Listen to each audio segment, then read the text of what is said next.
we're here in the Allegheny National Forest at Kinzoo Lake, which eventually leads to the Allegheny River just down from us here. The problem that we were looking to address, outdoor recreation really started to take off in our area. We saw a jump in recreation as far as the amount of people that we were helping to get on the river. Go from, in 2006 there were about 2,000 people that we helped get on the river. Fast forward to 2009 and 2010, we were looking at 10,000, 11,000 people every summer.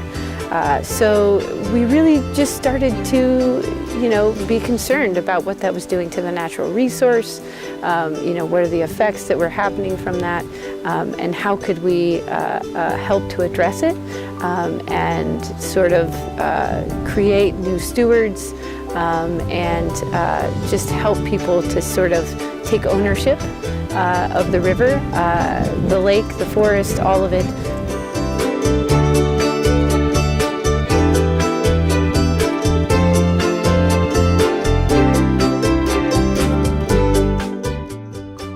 But honestly, after that very first day, the very first day of the very first river cleanup, you're not sure what's going to happen when you have a cleanup. I thought maybe people would take a canoe trip, and if they passed a bottle floating, they might pick it up.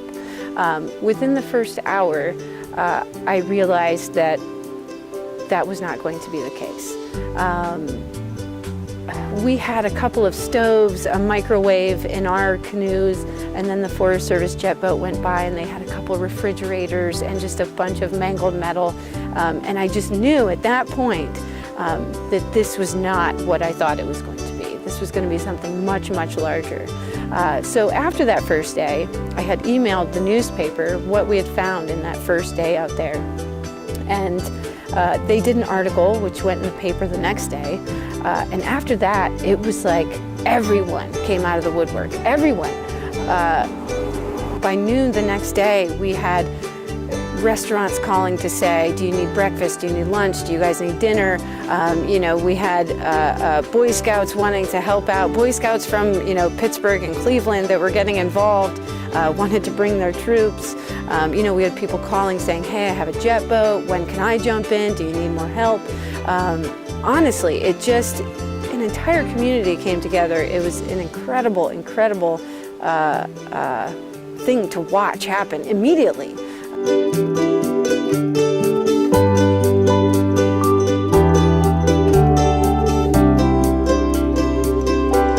So heading into our 10th year, we've removed just over 100,000 pounds of metal alone. That's just recycled metal. That is not recyclables, that's not actual trash, that's not tires. I do know we've had more than 3,000 volunteers at this point. We also cover 31 miles of the Allegheny River. It's spread into Conowongo Creek as well. We've consistently covered about 10 to 12 miles of Conowongo Creek, which is one of the major tributaries in the northern part of the Allegheny here. And last year we did cover Broken Straw Creek as well with Youngsville High School, and the kids did all the planning for that from top to bottom.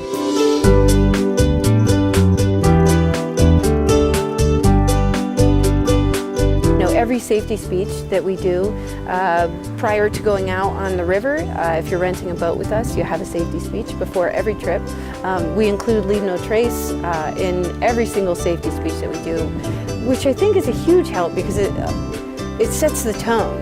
If people know that you care about the very ecosystem that they're headed out into and that we expect that they're going to take care of it as well, you're sort of setting that tone, and it seems to really resonate with people, A lot of our customers end up coming back with a little bag of garbage that was not theirs, When they stop and they picnic, they're picking up some garbage that somebody may have left before. I've had people in their 40s, 50s, 60s who have lived here their entire life and have never been on the Allegheny River, never even thought to go on the river. They go to the river cleanup, they end up in a canoe, they take this trip, they feel incredible at the end of the day when they see this giant pile of garbage. At the end of the day, they come up to you and say, I'm going to keep a better eye out. You know, like now, I can't believe I've never been on this river. Not only am I going to get on there again, but I'm also going to, like, it's mine. It's my river in my town, and I'm going to keep an eye on it. And if I see anybody, you know, polluting it, putting garbage in it, I'm going to let them know, like, they're not allowed to do that. It's not okay.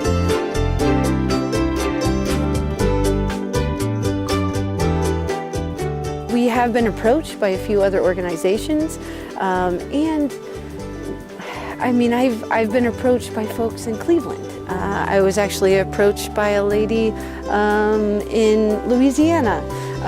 You know, people sort of, I'm not sure how they hear about it. They hear about it through the grapevine and want to know, you know, how did you do that in your community? So we've been able to kind of branch out like that as well. But I don't see where river cleanup can really ever end. How do I get these younger generations to love it the way I do? So that someone else grabs the baton and takes it when I'm not here, and it remains this magical, special place. You know, how do we do that?